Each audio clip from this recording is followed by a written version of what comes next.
Harold Kooden, and I was born in Chicago. We moved to California, North Hollywood, California. Around 11, I discovered, quite accidentally, in one of the johns in the local park, there were some men inside who seemed to be doing things that really interested me. So I started going there, ride my bike and go to the johns and meet different men. And I only knew that you went into the john to meet somebody. I didn't even have a name for it at that time.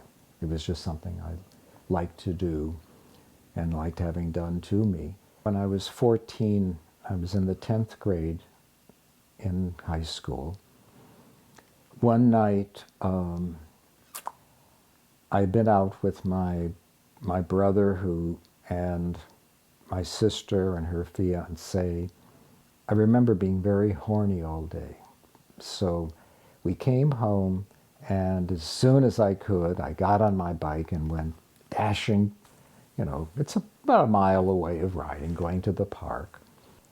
I saw a man standing around, and so I started walking into the park. I left my bike, and I kept walking, and after about 5 minutes, he had followed me.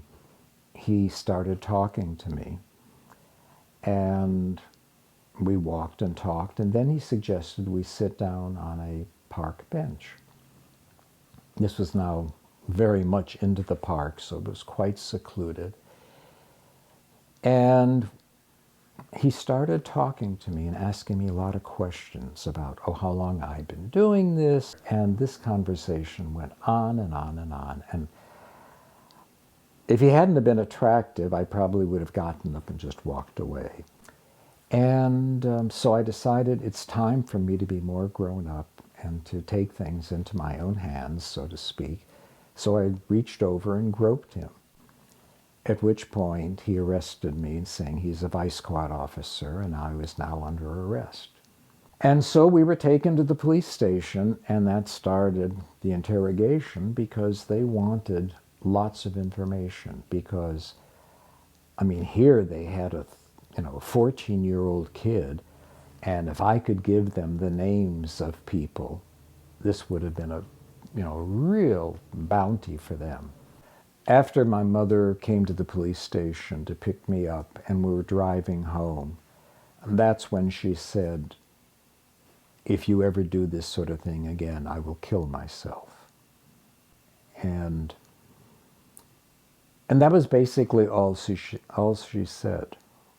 I went to the court date with my mother, and I was supposed to, from the court, be remanded to a detention home. And it just so happened my sister was getting married that day. It was just totally coincidental.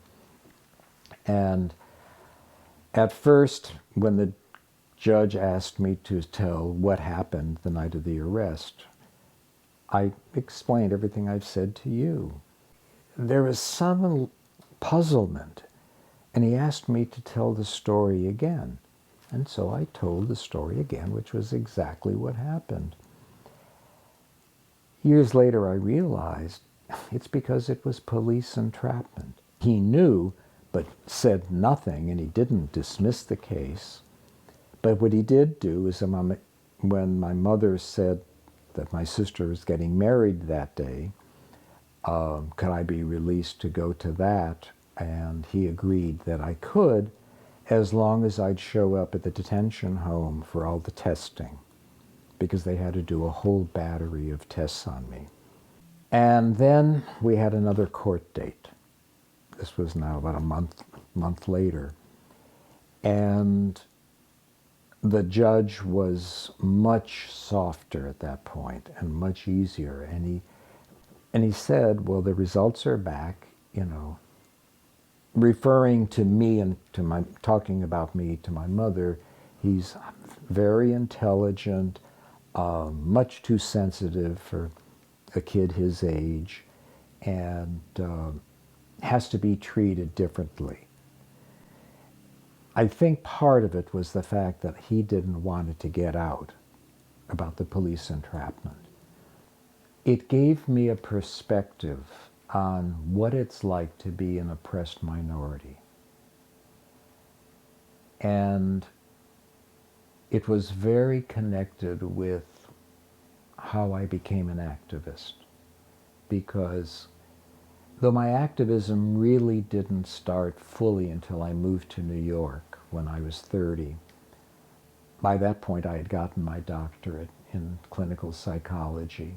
The arc I've gone through, from seeing a day, being in Los Angeles, being arrested for being gay, to jump start to 35, 40, no, 50 years later, to speaking at the American Psychological Association annual conference in Los Angeles as one of the principal speakers, outlining a history of gay movement and what its underpinnings had been. So there are many arcs that I've gone through. And I think it's important for everybody to understand that.